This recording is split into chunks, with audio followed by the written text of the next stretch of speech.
오늘 말씀의 제목은 혹시 나는 우상 숭배를 하고 있는가 라는 제목입니다. 본문은 골로새서 3장 5절로 10절입니다. 그러므로 땅에 있는 지체를 죽이라. 곧 음란과 부정과 사욕과 악한 정욕과 탐심이니 탐심은 우상 숭배니라. 이것들로 말미암아 하나님의 진노가 임하느니라. 너희도 전에 그 가운데 살 때에는 그 가운데서 행하였으나 이제는 너희가 이 모든 것을 벗어버리라. 곧 분함과 노여움과 악의와 비방과 너희 입의 부끄러운 말이라. 너희가 서로 거짓말을 하지 말라. 옛사람과 그 행위를 벗어버리고 새 사람을 입었으니 이는 자기를 창조하신 이의 형상을 따라 지식에까지 새롭게 하심을 입은 자니라. 아멘. 오늘은 우상 숭배에 대한 말씀을 나눠보도록 하겠습니다. 내가 알고 있는 우상 숭배와 성경에서 말씀하시는 우상 숭배는 어떠한 차이점이 있는지 자세히 살펴보도록 하겠습니다. 오늘 본문은 두 단락으로 나눌 수 있습니다. 첫 번째는 우상 숭배, 두 번째는 새 사람, 이렇게 두 단락으로 나눠볼 수 있습니다. 내가 교회를 다니고 하나님을 믿고 있으므로 나는 우상 숭배를 하지 않는다고 생각하고 본문 말씀은 내가 아닌 다른 종교, 다른 사람과 관련이 있다고 생각할 수도 있습니다. 그러나 성경은 일대의 관계로 창세기 1장 1절부터 계시록 끝장까지 나에게 주신 것이지 다른 종교를 믿고 다른 사람에게 주신 말씀이 아닌 것입니다. 그러므로 오늘 본문도 내게 주신 말씀이다 라고 생각을 해야 되는 것입니다.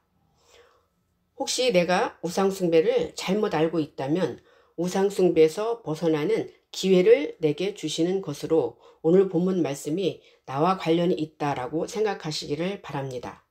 먼저 우상 숭배를 하지 않으려면 예수 그리스도 하나님을 정확히 알아야 우상 숭배가 무엇인지, 우상 숭배에서 벗어나는 방법이 어떤 것인지 알 수가 있는 것입니다.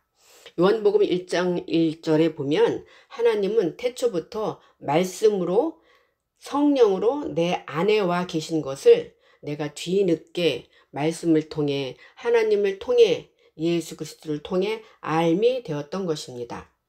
내 안에 영으로 성령으로 오신 것을 내가 정확히 아는 것이 바로 믿음인 것입니다. 그러나 우리는 외적, 즉 내 밖에 하나님을 부르고 구하고 찾고 두드렸던 것입니다.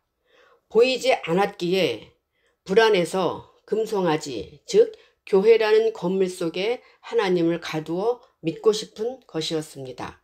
내 안에 있다라기보다는 밖에, 교회, 건물 속에, 그러기에 우리는 교회에 가야지만 마음이 편하고 주일도 지키고 새벽기도도 하고 헌신, 봉사, 11조, 각종 헌금 등등이 믿음의 기준이 되었던 것입니다. 내가 어떤 행위를 해야만이 믿음이 있는 것 같은 생각으로 우리는 착각을 하고 신앙생활을 했던 것입니다. 이것이 바로 제대로 된 우상 숭배였다고 볼 수 있습니다. 또 다른 하나님, 밖의 하나님, 유사한 하나님을 만들어 놓고 우리는 신앙생활을 한 것입니다.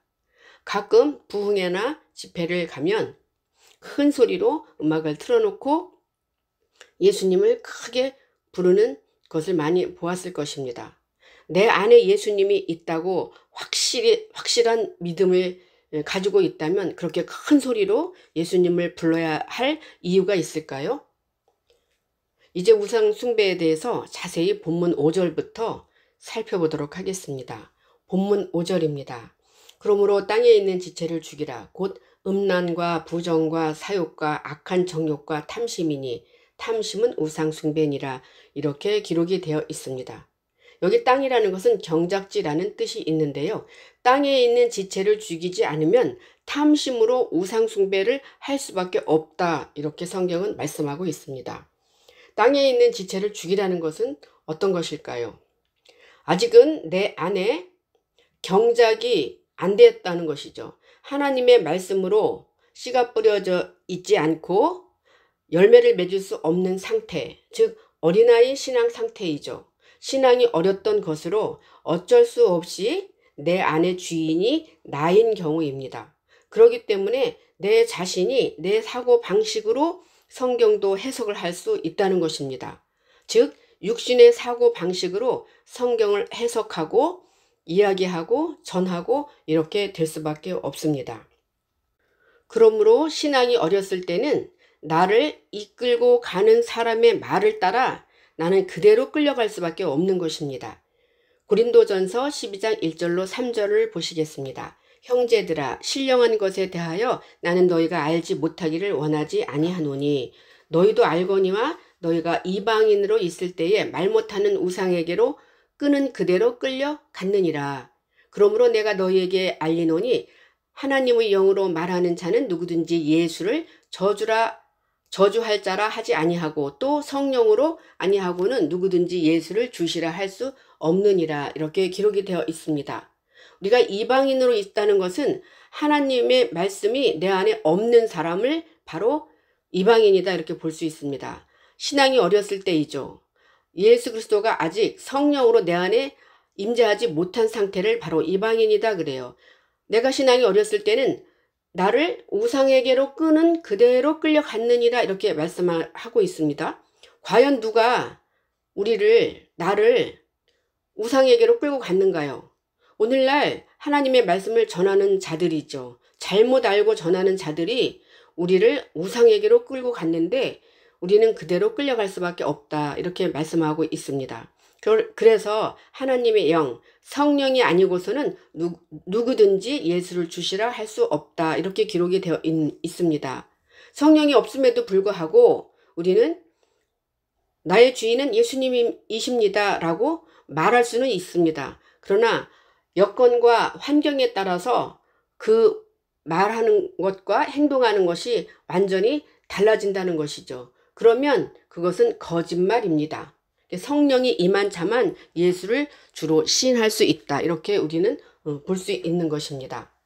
이제 본문 통해서 우상숭배를 정확히 알아보도록 하겠습니다. 성경에서의 우상숭배는 어떤 뜻이 있는지, 우상숭배는 거짓 신에 대한 숭배라는 뜻이 있고요. 그런데 이 단어가 두 단어로 합성이 되어 있습니다. 첫 번째는 형상, 유사한 것이란 뜻이 있고 어근을 찾아가면 보이는 것, 외견, 모양 이런 뜻이 있습니다. 그리고 또 한 단계 어근을 찾아가면 알다, 깨닫다, 보다, 인지하다 라는 단어와 두 번째는 예배, 하나님의 사역, 고용되어 봉사하다, 거룩한 예배를 거행하다 라는 뜻에서 또 한 단계 어근을 찾아가면 섬기다, 예식을 집행하다 라는 두 단어의 합성어가 바로 우상숭배라는 뜻에 담겨져 있는 것입니다. 그러므로 성경에서 말씀하시는 우상숭배는 내 안에 있는 하나님이 아닌 보이는 하나님을 잘못 알고 인지하고 깨닫고 예배드리고 섬기는 것, 즉 육적 예배입니다. 이것을 바로 우상숭배다 이렇게 말씀할 수 있습니다. 다른 종교를 믿고 다른 신을 믿는 것이 우상숭배가 아니고요. 하나님을 잘못 알고 내 안에 있는 하나님을 깨닫지 못하고 보이는 어떤 육적인 예배를 드리는 것을 우상숭배다 이렇게 말씀할 수 있습니다. 그런데 이 우상숭배는 각자 사람마다 다 다르다는 것입니다. 예레미야 51장 17절 보겠습니다. 사람마다 어리석고 무식하도다. 금장색마다 자기가 만든 신상으로 말미암아 수치를 당하나니 이는 그 부어 만든 우상은 거짓이요 그 속에 생기가 없음이라 이렇게 기록이 되어 있습니다. 각자의 하나님을 교회에 모셔두고 무식한 헌신으로 각종 좋은 것을 다 드렸다는 것입니다. 그러나 이러한 사람들은요 여건과 환경에 따라서 순식간에 변할 수 있다는 것입니다.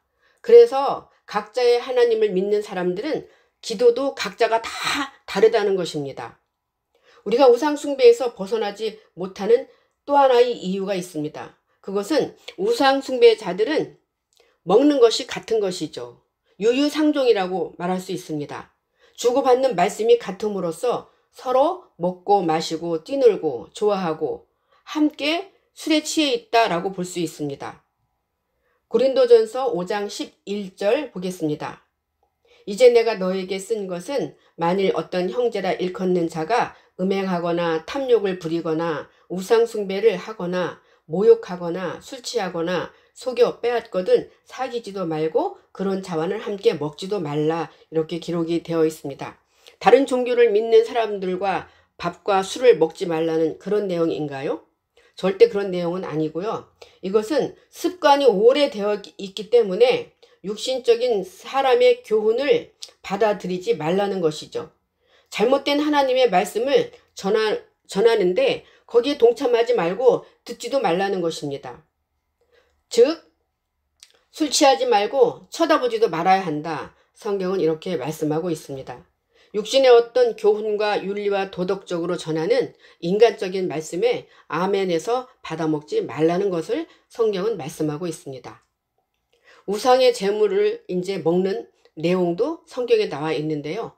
과연 우상 숭배와 우상의 제물은 같은 것입니다. 우상의 제물을 먹는 장면도 성경에서 나와 있는데 보겠습니다. 고린도전서 10장 18절로 21절. 육신을 따라 난 이스라엘을 보라. 제물을 먹는 자들이 제단에 참여하는 자들이 아니냐. 그런즉 내가 무엇을 말하느냐. 우상의 제물은 무엇이며 우상은 무엇이냐. 무릇 이방인이 제사하는 것은 귀신에게 하는 것이요 하나님께 제사하는 것이 아니니 나는 너희가 귀신과 교제하는 자가 되기를 원하지 아니하노라.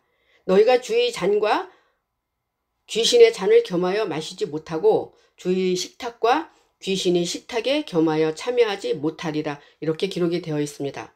정통 유대교를 열심히 믿었던 사울, 육신적으로 최선을 다해서 믿었던 사울이었습니다. 그러나 하나님의 영, 성령이 내 안에 계신 것을 깨닫고 나서는 육신적인 말씀에서 신령한 하나님의 말씀으로 사고방식을 완전히 전환했다라고 볼 수 있습니다. 우상의 제물은 무엇이며 우상은 무엇이냐. 잘못된 말씀을 함께 먹고 마시는 것이 바로 우상의 제물이었던 것입니다. 우리가 나를 낳아주신 분들의 제사나 아니면 조상님들의 제사하는 그런 제물을 우상의 제물이라고 하는가요? 이 고린도전서는 고린도 교인들에게 주시는 말씀입니다. 오늘 1대1로서 사도 바울을 통해서 하나님께서 우리에게 주시는 말씀입니다. 여기 주의 잔과 귀신의 잔, 주의 식탁과 귀신의 식탁이 나오는데요. 여기 잔이라는 뜻은 운명, 숙명, 죽음이란 뜻이 있습니다. 어근을 찾아가면 흡수하다, 마시다, 영혼에 받아들이다 라는 뜻이 있습니다. 여기 식탁이라는 뜻은 은행, 고기, 상, 진설병이란 뜻이 있습니다. 즉 잘못된 밥상을 차리고 서로 주고 받고 마시고 한 것을 주의 잔이다, 귀신의 잔이다, 주의 식탁이다, 귀신의 식탁이다 이렇게 말씀을 하는 그런 내용입니다. 우상의 제물에서 벗어나려는 아픔이 우리는 있어야 됩니다. 두 가지 방법이 있습니다. 하나는 고통과 아픔이 있고요. 하나는 너무나 쉬운 방법이 있습니다. 우리가 우상의 제물, 우상이라는 단어를 잘못 알고 있었다고 하면 아 그렇구나 받아들여야지 라고 생각하고 받아들이면 너무나 쉬운 방법입니다. 그러나 우상의 제물, 우상 숭배에서 벗어나려는 아픔이 있는 사람은 스스로 노력을 해야 된다는 것입니다. 열왕기하 23장 5절 보겠습니다. 옛적에 유다 왕들이 세워서 유다 모든 성읍과 예루살렘 주위 산당들에서 분향하며 우상을 섬기게 한 제사장들을 패하며 또 바알과 해와 달과 별대와 하늘의 모든 별에게 분향한 자들을 패하고 이렇게 기록이 되어 있습니다. 우상을 섬기게 한 제사장들 누구인가요? 하나님의 말씀을 전하고 듣는 자들입니다. 이 전하는 자들의 말씀을 패하라는 것이죠. 여기 바알과 해, 달, 별은 어떤 뜻이 있는지 이것은 신앙 안에서 맺어진 상하 좌우 관계를 말합니다. 즉 신앙 안에서 부모, 형제, 이웃 그리고 내가 전도했던 자녀 이런 사람들을 바로 해, 달, 별이다. 이런 모든 것들을 다 패하여야 된다라는 것입니다. 우리가 희노애락을 함께 했고 함께 접촉하고 관계했고 교제했기 때문에 신앙 안에서 맺어진 상하 좌우 관계를 끊기가 너무 어렵다는 것입니다. 그래서 스스로 노력을 해야 된다라고 말씀할 수 있습니다. 누가 해주는 게 아니라는 것입니다. 또 한 가지 우리가 우상 숭배에서 벗어날 수 없는 아주 중요한 사항이 있습니다. 사무엘상 15장 22절로 23절입니다. 사무엘이 이르되 여호와께서 번제와 다른 제사를 그의 목소리를 청종하는 것을 좋아하심같이 좋아하시겠나이까? 순종이 제사보다 낫고 듣는 것이 순양이 기름보다 나으니 이는 거역하는 자는 점치는 죄와 같고 완고한 것은 사신 우상에게 절하는 죄와 같음이라. 왕이 여호와의 말씀을 버렸으므로 여호와께서도 왕을 버려 왕이 되지 못하게 하셨나이다 하니 이렇게 기록이 되어 있습니다. 여기 여호와께서 번제와 다른 제사를 좋아하지 않다라고 말씀하고 있는데요. 번제와 다른 제사, 이것은 어떤 것일까요?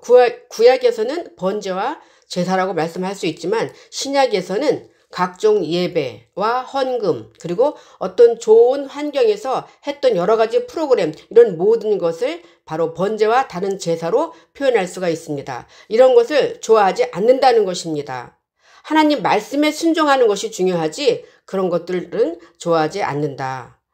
이것은 완고하기 때문에 너희가 받아들이지 않는다라는 것이죠. 하나님의 말씀을 받아들이지 않는 이유가 마음이 완고하기 때문에 하나님의 말씀을 받아들이지 않고, 완고한 것은 우상에게 절하는 죄와 같다. 그래서 반드시 잘못된 그 말씀을 내 안에서 내가 단절해버리고 폐허해야 되고 버려야 되는 것입니다.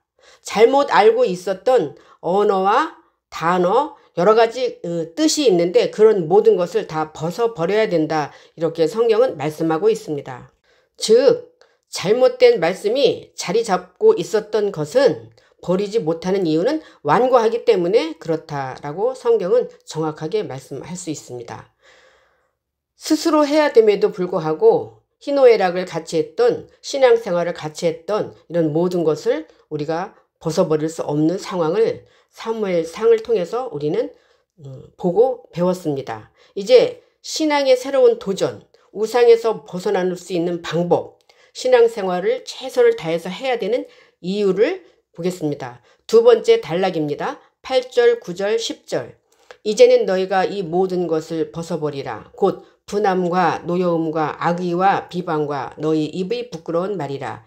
너희가 서로 거짓말을 하지 말라. 옛사람과 그 행위를 벗어버리고 새 사람을 입었으니 이는 자기를 창조하신 이의 형상을 따라 지식에까지 새롭게 하심을 입은 자니라. 삶의 습관, 종교 행위에서 나온 모든 것은 부끄러운 말이라는 것입니다. 그래서 그것은 결론은 거짓말이에요. 그 거짓말을 다 하지 말라는 거죠.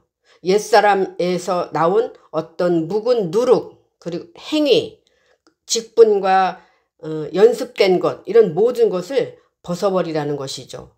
결론은 잘못된 말씀과 분리하라는 것입니다. 그것이 바로 새 사람을 입는 것이다. 나를 창조하신 이의 형상을 따라 하나님의 지식과 나의 지식이 완전히 같아져야 된다라는 말씀인 것이죠. 새롭게 하심을 입으라고 했는데요. 잘못된 육신의 사고 방식에서 벗어나는 방법이고요. 이것이 영적인 신령, 영적인 하나님의 말씀을 내 안에 다시 재배치하는 것을 말씀하고 있습니다. 재배치가 된 사람은 심령이 새로워졌다 그래요. 하나님의 지식이 나의 지식과 같아졌다 이렇게 말씀할 수 있습니다. 하나님의 신, 하나님의 영이 임한 사람이다 이렇게 말씀할 수 있습니다. 즉 하나님과 내가 호흡이 같아졌다라고 이렇게 말씀할 수 있습니다. 같은 내용입니다. 구습을 버리기 어렵고 고착화되어 있지만 이 모든 것을 너희가 다 벗어버려라 이렇게 말씀하는 내용입니다.